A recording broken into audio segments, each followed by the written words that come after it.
नमस्कार, आप देख रहे हैं सुदर्शन न्यूज और मैं हूं संगीता झा। चलिए खबरों में शुरुआत करते हैं उत्तर प्रदेश की खबरों के साथ। खबर बिजनौर से है। आपको बता दें कि बिजनौर शहर कोतवाली क्षेत्र के मोहल्ला खलीफा में बीती शनिवार की रात को हुए ट्रिपल मर्डर केस का पुलिस ने खुलासा कर दिया है। पुलिस का दावा है कि मृतक के दोस्त ने ही घटना को अंजाम दिया। पुलिस ने आरोपी नाजिम को गिरफ्तार कर लिया है। एसपी सिटी संजीव बाजपेयी ने कहा कि याकूब के दोस्त नाजिम ने ही सोना चुराने के लालच में पति पत्नी और बेटे की हत्या कर दी थी। उन्होंने कहा कि पूछताछ में पता लगा है कि याकूब ने ही इस पूरी वारदात को अंजाम दिया था। फिलहाल पुलिस ने आरोपी को गिरफ्तार कर लिया है और मामले की जांच में जुट गई है। जैसे कि आप लोग अवगत हैं कि घटना हुई थी और इसमें पुलिस की 5 टीमें तो लगाई गई थी हमारी। इसके अलावा जो भी हमारे टेक्निकल चीजें हम करते हैं उसके अलावा मैनुअल तरीके से भी लोग लगे हुए थे। इसमें नामजद किए गए थे लोग, सभी नामजदों से पूछताछ की गई। इसके अलावा चूंकि ये लोग क्रिमिनल बैकग्राउंड था, इनका क्रिमिनल हिस्ट्री थी, तो इनके जो साथ के लोग रहे थे, जो साथ में जिन्होंने कभी क्राइम किया था, उनसे की गई। कोई पर्सनल रंजिश हो, कोई और मामला हो, इन सब की जांच की गई थी। इसी दौरान पुलिस को ये बात पता चली कि जो मृतक याकूब था वो एक फंक्शन था, वहां पे डांस कर रहा था। तो इस बात पर जब पुलिस वहां पहुंची जानकारी की तो पता लगा कि इसके साथ एक नाजिम नाम का लड़का था जो साथ में डांस कर रहा था। जब नाजिम को लाके पूछताछ की गई तो उसने ये बताया कि हम दोनों वहां साथ में फंक्शन में डांस कर रहे थे। इसी दौरान याकूब ने उसे बताया था कि उसने कहीं से चोरी वगैरह की है, उसका सामान उसके पास है। इसके बाद ये बाहर निकला। इसने ये लोग फ्लूट वगैरह का नशा करते हैं, उसका खूब नशा किया एक जगह बैठ के। याकूब को इसने थोड़ा ज्यादा कराया। उसके बाद ये 1:30 बजे के आसपास घर पे आए। घर पे जाके ये वहीं पे दोनों रहे, साथ में इन्होंने बिरयानी वगैरह खाई। उसके बाद इसने याकूब को एक कमरे में अंदर, क्योंकि वो बहुत नशे में था, उसको किया। तो जब अंदर उसे लिटा रहे थे उसी दौरान इसके शर्ट की एक बटन टूट गई। उसके बाद इसने याकूब जिस कमरे में था उसका दरवाजा बाहर से बंद कर दिया। इसको तलाश थी कि जो ज्वेलरी वगैरह है जो याकूब ने बताई थी वो कहीं घर में हो सकती है, तो उसको तलाश करने के नियत से ये गया था। तो इसने फिर पहले बकौल इसके ही इसने पहले इसकी माँ को मारा। चाकू भी वहीं मिला। और उसके बाद इसने उनके जो मंसूर थे वो भी बहुत नशे में थे, वो भी नशे के आदी थे, उनको मारा। इसके बाद इसने तलाशी ली एक कमरे की। वहां जब इसे कुछ नहीं मिला तो फिर ये याकूब के कमरे में गया, कुंडी खोली, इसने अंदर गया। उसके बाद वहां इसने पूरी तलाशी ली। याकूब उठा, उसने पूछा क्या कर रहे, तो इसने उसको भी चाकू मारा और बाद में ईंट मारी, जिससे वो उसकी मृत्यु हुई। इसके बाद इन्हें पूरे जब अच्छे से तलाशी ली, इसे कहीं कुछ नहीं मिला, तो याकूब की डेड बॉडी के ऊपर कपड़े डालकर और ये वहां से कूद के निकल गया। उसके बाद ये अपने घर पहुंचा। इसकी शर्ट पे कुछ ब्लड स्टेन्स आ गए थे, इसने उसको धोने के लिए डाल दिया। इसकी बहन ने ये देख लिया कि इसके कपड़ों में ब्लड लगा है। उसने अपनी भाभी को बताया। भाभी ने फिर उसकी माँ को बताया कि इन लोगों ने इसको धो दिया था। इसके बाद हम उस शर्ट को लेके आए, उसका बेंजीन टेस्ट किया तो उस पर ब्लड स्पॉट थे। वो देखा, इसके जो बटन जो उसके दौरान टूट गई थी अंदर, वो बटन भी वहां से बाद में बरामद हुई है। इसके साथ ही इसको ये था कि कहीं मैं पकड़ा ना जाऊं, तो इसने अपने मोबाइल का जो सिम था उसको भी निकाल के अलग कर दिया था कि इससे मैं नहीं पकड़ा जाऊंगा। और ये केवल उसका इस तलाश थी से कि जो याकूब ने जो बताया था कि उसने कोई चोरी की है, उसका कुछ सामान है वहाँ, उसकी तलाश में गया था। इससे पूछताछ की गई है। इसने पूरी घटना का इकबाल किया है। सारी जो एक एक एविडेंस है उनको जोड़ा गया है और अब इसके विरुद्ध जो वैधानिक कार्रवाई की जाएगी। सर ये जो है इसका मकसद सोना या चोरी का जो भी सामान था वो ले जाने वाला, इसने हत्या क्यों की, क्या वजह से पीछे? जब ये वहां पहुंचा था घर के अंदर, तो इसको ये था कि जब ये सामान की तलाशी लेगा तो लोग जग जाएंगे। और ये दोनों ही बहुत नशे में थे। ये हमेशा ही फ्लूट और सबका नशा करते हैं। उस दौरान जब ये अंदर गया, इसने सोचा तलाशी लेंगे, उस टाइम कोई बात हुई, कोई जग गया, इसलिए इसने उसकी हत्या की। और उसके बाद याकूब के कमरे में भी गया, जब तलाशी ले रहा था, याकूब की नींद खुली, उसने इससे पूछा, उस दौरान इसने याकूब की हत्या। सर ये आरोपी जो है नज्जू, तो ये जिस बात को लेकर झगड़ा हुआ वो कहाँ से ये सामान लाए थे, उसका पर्टिकुलर कुछ खुलासा होगा उसकी? नहीं, इसको ये नहीं पता कि वो याकूब ने कहाँ चोरी की थी या कहाँ से वो सामान लाया था, ये इसको नहीं पता है। लेकिन इसको ये पता था कि इसके पास है और इसके घर पे है। सिर्फ सिंगल ही है मारने वाला, ये क्लियर है जी। अभी हम लोगों ने जो भी इससे पूछताछ की, सारे एविडेंस सबके हिसाब से अकेला था जो उसके साथ गया लास्ट में भी इसके साथ था, इसके साथ घर गया, वहां पे खाना खाया, उसके बाद ये घर गया। आरोपी है, उसके परिवार का कोई आपराधिक इतिहास? हाँ, आरोपी पे भी मुकदमे हैं, 2 मुकदमे हैं आरोपी के ऊपर। अगली खबर यूपी के बस्ती से है। आपको बता दें कि मुंबई के बाद अब बस्ती जनपद के एक डांस टीचर को लॉरेंस बिश्नोई गैंग का नाम लेकर एक सिरफिरे ने फोन किया और उसे भद्दी भद्दी गालियां देते हुए रेप करने की धमकी दे डाली। इस मामले की शिकायत पीड़ित डांस टीचर ने डीएसपी सत्येंद्र भूषण तिवारी से मिलकर की है, जबकि अब इसकी जांच शुरू हो गई है। क्या लॉरेंस का नाम लेकर के आपको धमकी दी गई है? जी हाँ। क्या क्या कहा गया है? उन्होंने बोला है कि मतलब 25 लड़की के साथ रेप किया हूँ तो 26वां तुम्हारी बारी, तुम्हें जान से मार दूंगा। क्या कह रहा था वो कि लॉरेंस का नाम क्या कह रहा था? रात में भी कॉल आते परेशान करते हैं। लॉरेंस गैंग के बारे में आपने सुना है? नहीं, मुझे ये सब चीज़ें नहीं पता है। क्या बोल रहा था वो कि लॉरेंस क्या बोल रहा था? क्या चीज़? लॉरेंस क्या बोल रहा था वो? ये लोग यही धमकी दे रहे थे, गाली गलौज कर रहे थे। ये लोग बोल रहे थे हमारी बहुत बड़ी गैंग है, धमकियाँ देते हैं। खुद को लॉरेंस गैंग का बता रहा था? हाँ जी। क्या कह रहा था वो? कह रहा था हम यहाँ से हैं, उसके फिर उसकी रिकॉर्डिंग भी इतनी सारी चीज़ें नहीं आ पाते, बस उसकी रिकॉर्डिंग है। पहचानती हैं उसको कुछ? नहीं, मैं उसको पहचानूँ कहाँ से, नाम नहीं पता वो लोग का पहचानूँ। अचानक से फोन आने लगा आपके नंबर पे। पुलिस अधिकारियों के पास मामला क्यों की जा रही है? अभी तो दिए नहीं, अभी एप्लीकेशन देने जा रहे हैं। अभी सोचे नहीं थे देने के लिए, देने जा रहे हैं क्योंकि ये चीज़ें आज मेरे साथ ये फ़ोन आके हो रहा है। अगर मैं नहीं इसके बारे में उठाऊंगी आवाज़ तो कल की दूसरी लड़कियों के साथ ऐसे होंगी, फिर वो लोग 25 लड़कियों के साथ पता नहीं क्या किए क्या नहीं किए हैं। अच्छा, वो कह रहा था कि 25 लड़कियों के साथ? हाँ। कोई डिमांड वगैरह भी रखा है उसने आपसे? क्या चाहता है? कुछ डिमांड, धमकी देने के पीछे कोई वजह कारण? इसका मैं नहीं जान रही हूँ, बस मुझे डायरेक्टली धमकी उल्टा सीधा गाली गलौज मिल रहा था। गत दिनांक 12 नवंबर 2024 को थाना कोतवाली जनपद बस्ती पर एक शिकायती पत्र प्राप्त हुआ, जिसमें देसी कलाकार नाम से यूट्यूब चैनल चलाने वाले कुछ लोगों द्वारा ये कंप्लेन की गई कि उनको कुछ अज्ञात मोबाइल नंबर से फ़ोन किया गया। फ़ोन करने वाले ने अपने आप को लॉरेंस बिश्नोई एक उनके साथ का होना बताया और उनके साथ गाली गलौज और अभद्रता की गई। इस संबंध में पुलिस ने तत्काल सर्विलांस, स्वाट और थाना पुलिस की टीमों के माध्यम से जानकारी एकत्र किया। प्राथमिक पूछताछ में ये बात सामने आई कि कुछ यूट्यूबर्स अन्य हैं जो अन्य नाम से यूट्यूब चैनल चलाते हैं, जो संभवतः जनपद बस्ती और आसपास के रहने वाले हैं। उनके और ये देसी कलाकार के बीच में कुछ अपने चैनल को लेकर आपसी विवाद था, जिसमें एक दूसरे के साथ वो प्रतिस्पर्धा की होड़, एक दूसरे के साथ टसनबाजी, एक दूसरे के फॉलोअर्स को फेम करने, डिफेम करने का प्रयास। इस क्रम में ये बातें सामने आई। संभवतः इन मोबाइल नंबरों से उनके द्वारा इस चैनल को कहा गया, उसके बारे में बताया गया, धमकी दी गई। इस संबंध में हमारी जांच जारी है। जो भी तथ्य प्रकाश में आते हैं उसके आधार पर कार्रवाई होगी। अभी तक की जो पुलिस की जांच रही है, जो भी तथ्य आए हैं, उसमें किसी लॉरेंस बिश्नोई या इस नाम के किसी व्यक्ति का इन्वॉल्व होना नहीं पाया गया है। अभी जांच प्रचलित है। जो भी तथ्य होंगे ये प्राथमिक तौर पर आपसी यूट्यूबर्स का विवाद और उनके फॉलोअर्स का विवाद। अगली खबर यूपी के फर्रुखाबाद से है। आपको बता दें कि फर्रुखाबाद गंगा की स्वच्छता अभियान और महिला सशक्तिकरण को लेकर बीएसएफ ने अभियान चलाया है। महिला सैनिक राफ्टिंग कर गंगोत्री से गंगा सागर जा रही हैं। 53 दिन के इस अभियान में 11 दिन की यात्रा कर फर्रुखाबाद पहुंची टीम का जोरदार स्वागत पांचाल घाट पर किया गया।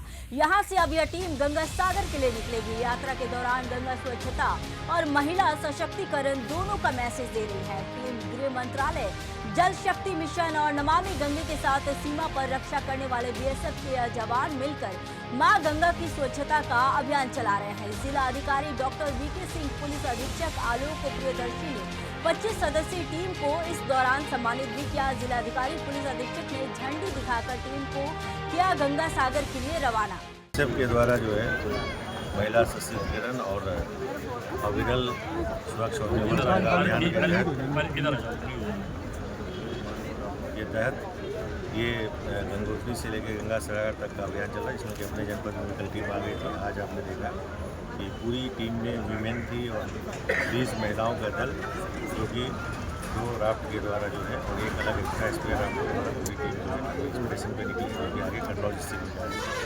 और ये पूरा एक महिला एम्पावरमेंट का और गंगा को स्वच्छ निर्मल रखने का एक अभियान है। इससे लोगों को जन जागरूकता बढ़ेगी और निश्चित तौर पे ये जो भी हम लोग हैं जो कि गंगा के महत्व को समझेंगे और गंगा को करने से प्रदूषण से बचाएंगे और स्वच्छ और निर्मल गंगा जैसे कि पहले थी उस तरह से बनी रहेगी। यही मिशन का उद्देश्य था। और कार्तिका पूर्णिमा का भी अवसर आप जानते हैं कि कल पूर्णिमा का है और अपने जनपद में पंचाल घाट पे 14 से भीड़ शुरू हो जाती है रात्रि में और ये 15 के साय तक चलती है। उसके दृष्टिगत हम लोगों ने पूरी टीम, कप्तान साहब, हम और एडीएम साहबान, सीओ सिटी मजिस्ट्रेट, सिंचाई विभाग के अधिकारी, सीएमओ, सारी टीम लगी हुई है, नगर पालिका की टीम, जो कि drinking water, sanitation, mobile toilet, parking की व्यवस्था, मेडिकल कैंप की व्यवस्था, नाविक की व्यवस्था, गोताखोर की व्यवस्था, नहाने में किसी भी को असुविधा ना हो, स्नानार्थी को और जो हमारे इसके विश्वास रखते हैं उन सबको सुविधा किस प्रकार से बनाने की इसकी सुनिश्चित व्यवस्था की गई है। जो व्यवस्था में कमी रह गई है वो तत्काल उसको पूर्ण करने के निर्देश सभी को दे दिएगा और सुनिश्चित कराया जाएगा कि किसी भी स्नानार्थी को जो कार्तिक पूर्णिमा के शुभ अवसर पर यहाँ अपने जनपद में आते हैं उनको असुविधा न हो। अगली खबर की ओर रुख करते हैं। आपको बता दें कि अगली खबर सीधी जिले से है, जहां पर एक सरकारी स्कूल में बच्चों के मिड डे मील में बड़ी लापरवाही देखने को मिली है, जहां सरकारी सुविधाओं को धत्ता बताते हुए अधिकारियों की मनमानी चरम पर है। मेनू के हिसाब से बच्चों को खाना नहीं मिल रहा है, पानी युक्त दाल और चावल से गुजारा करना पड़ रहा है। बड़ी बात यह है कि अधिकारियों को इस लापरवाही की जानकारी भी नहीं है। और हल्की डोल खाने में ये क्या मिलता है डेली? दाल चावल बस दाल चावल। तो दाल तो दिख नहीं रही है, पानी पानी दिख रहा है ना। हाँ, दाल सब्जी भी नहीं मिलती। खीर पूड़ी कभी मिलता है? पुलाव खीर कभी मिलता है? नहीं मिलता ना। ये कौन सी स्कूल है? आप इसमें पदस्थ हैं। ये इसमें बच्चों का समूह में मेनू के आधार पर भोजन नहीं मिलता। इस पर कहीं आप लोगों ने स्कूल के माध्यम से शिकायत किया है या कि किसी को पत्र लिखा है आप लोगों ने? वरिष्ठ अधिकारियों को ऐसे तो नहीं लिखा गया है, बाकी समूह को महीने में 2 से 3 बार तक लेटर दिया जा चुका है। अच्छा, वरिष्ठ अधिकारियों को आपने अवगत नहीं कराया अभी? नहीं, जानकारी उनको दी है। कोई एक्शन अभी तक नहीं लिया गया? अभी तो फिलहाल हो गया। ये कितने दिन से लापरवाही चल रही है? हो गया अभी तो बनता है, हालांकि ऐसा नहीं है। नहीं, जैसा आज बना है पुलाव मेनू के अनुसार नहीं बनता। पुलाव खिचड़ी बस आज बनी है, लेकिन मंगलवार तो यही बनता है। नहीं तो सब्जी होनी चाहिए उसमें ना, और हलवा होना चाहिए, तो नहीं बना है। तो मेनू के आधार पर पुलाव और हलवा आज बना है। हलवा बना ही नहीं है, केवल पुलाव और खीर बनी है। लेकिन खीर में तो दूध भी नहीं है, वो कैसी खीर? खिचड़ी लग रही। दूध थोड़ा डाला हुआ होगा, दूध तो नहीं है। मतलब मेनू के आधार पर ज़्यादातर खाना नहीं बनता, यही कहना चाह रहे हैं ना। अब बात करेंगे बिहार की। आपको बता दें कि बिहार के दरभंगा जिले से खबर है, जहां पर विश्वविद्यालय थाना क्षेत्र में महाराज कामेश्वर सिंह मेमोरियल ट्रस्ट के कार्यालय में गुरुवार दोपहर एक हथियारबंद व्यक्ति ने अंधाधुंध फायरिंग कर दी। हमलावर को स्थानीय लोगों ने पकड़ लिया और उसकी जमकर पिटाई कर दी। उसके बाद से एक मस्कट राइफल, 41 कारतूस, धारदार चाकू और 2 मोबाइल फोन बरामद हुए हैं। ताजा जानकारी के अनुसार फायरिंग करने के आरोपी को भी इलाज के दौरान मौत हो गई है। फिलहाल पुलिस मामले की जांच कर रही है। देखिए, मामला यह है कि आज दिनांक 14/9/2024 को दिन के लगभग 3 बजे कामेश्वर न्यास ट्रस्ट की जो परिसर है यूनिवर्सिटी थाना अवस्थित दरभंगा में, वहाँ एक व्यक्ति आते हैं जिनका नाम है बृहस्पति यादव। जैसा उन्होंने बताया है, उम्र लगभग 50-60 साल की उम्र है उनकी, चेहरे पर दाढ़ी है, मूछ है। उनके द्वारा यहाँ आकर जो यहाँ कार्यरत कुछ कर्मी थे न्यास ट्रस्ट के, उन पर लाठी से अचानक बिना कुछ बताए, बिना कुछ पूछे लाठी से वार किया जाता है, जिसमें 2 जो कर्मी यहाँ थे वो घायल की अवस्था में हैं और इलाजरत हैं। उसके बाद अपने कंधे पर टंगे हुए एक झोले को रखकर उसमें से कंट्री मेड मास्केट टाइप का गन निकालकर कई राउंड उसने फायरिंग की है। कुछ खोखे भी पुलिस को बरामद हुए हैं और स्थानीय लोगों की वजह से, मैं कि तत्परता से, और जो यहाँ न्यास ट्रस्ट के लोग हैं, इन्होंने बड़ी चालाकी से उसे किसी तरह से हाथ में गन रहने के बावजूद धर दबोचा है और फिलहाल कुछ कारणों से वो DMCH में इलाजरत है। क्या क्या बरामद हुआ? देखिए, उसका झोला जो है उसे स्पष्ट हो रहा है कि वो वेगाबन टाइप की टाइप की लाइफ जी रहा है। उसके झोले में खाना बनाने का सामान भी है, कपड़े भी हैं, टॉर्च भी है, रस्सी वगैरह भी है। और सबसे आपत्तिजनक उसके झोले से लगभग 40-42 कार्ट्रिज बरामद हुए हैं 303 के 0.75 के, और वो जो मास्केट है वो बरामद हुआ है। क्या लग बड़ी रहा मात्रा में गोली थी उसके पास। सर ये कटिहार चल के यहाँ तक पहुँचा है क्या? ये वो बता रहा है कि वो कटिहार का है, मनिहारी कटिहार का बता रहा है। उसके बारे में और उससे विशेष पूछताछ जरूर की जाएगी, उसके बाद कुछ स्पष्ट होगा। सर एक महिला जो बताई है कि हम इसको 3-4 दिन से देख रहे हैं। हाँ, यहाँ की महिला हैं जो सफाई का काम करती हैं, वो बता रही है कि 2 दिन पहले भी उन्होंने इसे देखा था और देखकर कदाचित भयभीत भी हुई थी। उसके बाद से कल फिर ये इन्हें दिखा था और आज ये अचानक प्रकट हुआ। इस तरह से इसने हमला सर जो कर्मी बताए किनका नाम लेकर के और किनका नाम लेकर के अंदर हंगामा कर रहा था? वो कहा कि मैं कामेश्वर सिंह, महाराज कामेश्वर सिंह, कामेश्वर सिंह ने मुझे भेजा है, इस टाइप कुछ कह रहा था। विशेष उससे पूछताछ की बात पता चल रहा है। सर क्या आपको लगता है कि इस प्रकार की जो वारदात यहाँ घट गई से घटना, क्या लगता है आपको कि क्या कुछ बंसा रहा होगा, जैसा कि आप पूरा निरीक्षण? देखिए अभी तक विशेष तो उनसे पूछताछ के बाद ही पता चला है कि अचानक से दिन दहाड़े कंधे पर झोला लेकर आकर खुद लाठी से और फिर गोलीबारी, फायरिंग, हवाई फायरिंग जिस तरह से उन्होंने किया है, तो कुछ भी अभी कहना स्पष्टता कहना उचित नहीं होगा। रेकी करके हमला किया सर कहा जा सकता है। 2-3 दिन से यहाँ नज़र आ रहा था, घूम रहा था, लेकिन किसी पर्टिकुलर व्यक्ति को उसने टारगेट नहीं किया है, किसी पर्टिकुलर व्यक्ति को गोली नहीं चलाई है। अचानक ही आकर ऑफिस में लोगों को भयभीत करने की मंशा से पहले लाठी से और फिर हवाई फायरिंग गेट के सामने किया है, जिसके बाद उसे पकड़ा गया है। अभी वो कहाँ है? अभी DMCH में।